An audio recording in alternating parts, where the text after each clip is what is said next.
ভয়ের আড্ডা। যারা এখানে আসবে তাদের সমাপ্তি হবে অন্ধকারে। তো হ্যালো বন্ধুরা, ওয়েলকাম ব্যাক ভয়ের আড্ডার নতুন একটি এপিসোডে।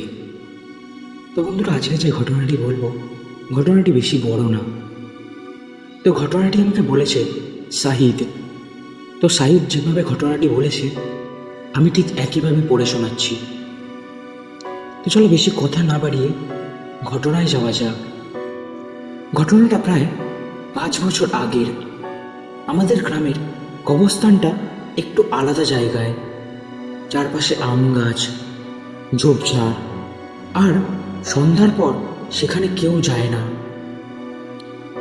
সেদিন আমাদের পাশের বাড়ির কাকা মারা যান।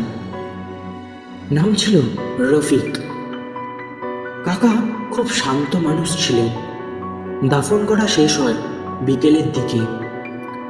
সবাই বাড়ি চলে যায়, আমিও চলে এসেছিলাম।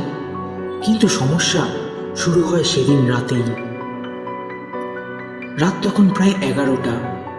হঠাৎ কানে আসে হাউমাউ করে কান্নার আওয়াজ। প্রথমে ভাবলাম হয়তো কোনো কুকুর বা শেয়াল, কিন্তু আওয়াজটা স্পষ্ট মানুষের কান্নার মতো।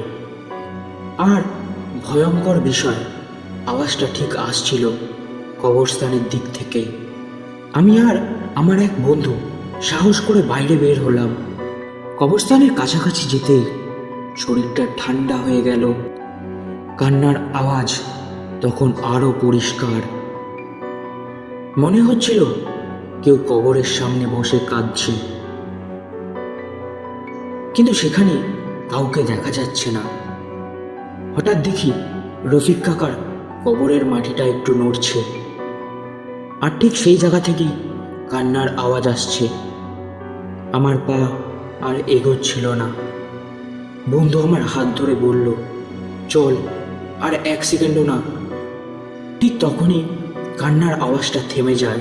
চারপাশে এমন নিস্তব্ধতা নেমে আসে যেন বাতাসও থেমে গেছে। পরদিন গ্রামে কথা উঠল, সেই রাতে নাকি আরো 2জন একই কান্নার আওয়াজ শুনেছে।